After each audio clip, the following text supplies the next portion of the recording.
But you know what, we're turning our attention now to a bit more of a serious topic. You know, across the country, the dropout rate in high schools remains very, very high, particularly in the underprivileged areas of South Africa. And this can be attributed to many things, including teenage pregnancy.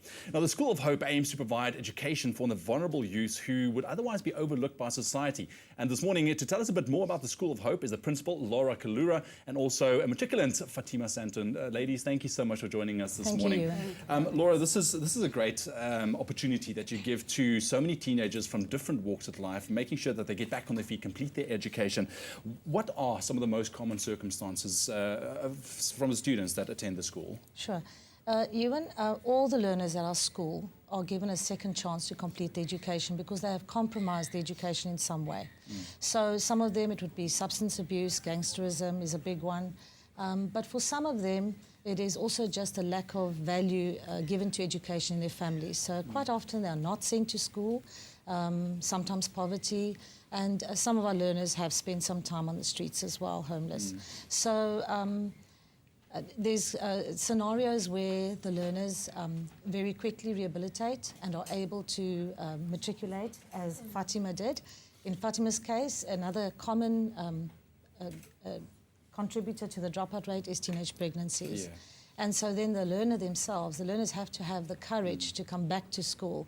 And that's why I believe our learners are the bravest and the most courageous out of all the learners that have made this effort to come back to school and to make a success of their school life. But I mean, you providing that platform, I mean, like I've said, you know, society often overlooks these individuals, you know, who maybe did stray from the path a little bit. But how exactly do you help these learners? Well, we're a school, Ewan, so the learners have got to come back to school. They've got to be willing to do their part. Choice needs to come from them, yeah. But the school is small. There's a lot of individual attention. We have a very holistic approach. There's a nutrition program, there's a social worker, full-time social worker, counselling. So the learners have all the support they need to make a success of school. We also provide some of the transport costs, some of the uniform costs, and so we make it as easy as possible for those learners to come back. Awesome. And we open the door. But of course the part has to be done by the learner as well. It needs to be, the first step needs to come from them. Yes. Fatimah, tell me a bit about your background and how did you find your way to the School of Hope? Well, I was in grade 10. And made a few mistakes and everything, and got pregnant at 15.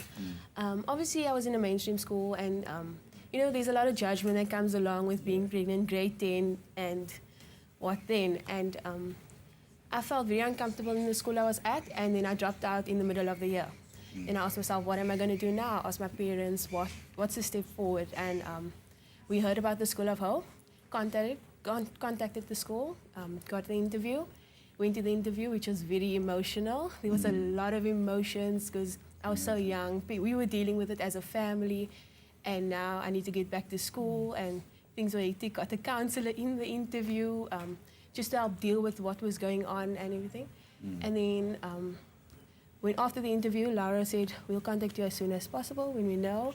And a few weeks, 2-3 weeks after that, I got a call and to say I was accepted, which was the best day of my life. What was it like going back and actually complete your education? And I mean, also, while you have the opportunity, what would you say to other learners that's maybe, you know, that's in the same shoes that you were back then at the moment?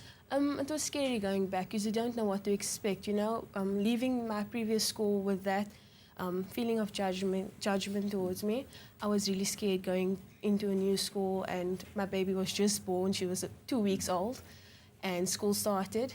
And when I went there, the first day, the vibe was amazing because everybody has a story. Everybody comes from somewhere. You're not alone. And it is difficult. It's hard. I mean, being a mother is hard enough. And being a grade 10 learner at the new school is even worse.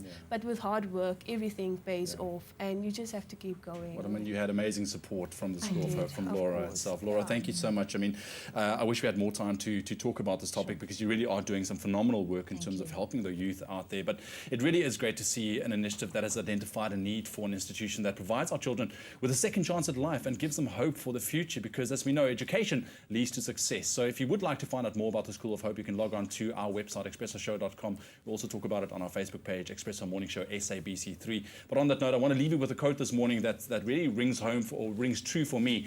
There's a quote written on a school on the way to the Cape Town International Airport on the N2. It says, "Education is not preparation for life. Education is life itself." Very, very profound indeed. Well, lots more coming up on your Feel Good Breakfast Show. Here's Graham.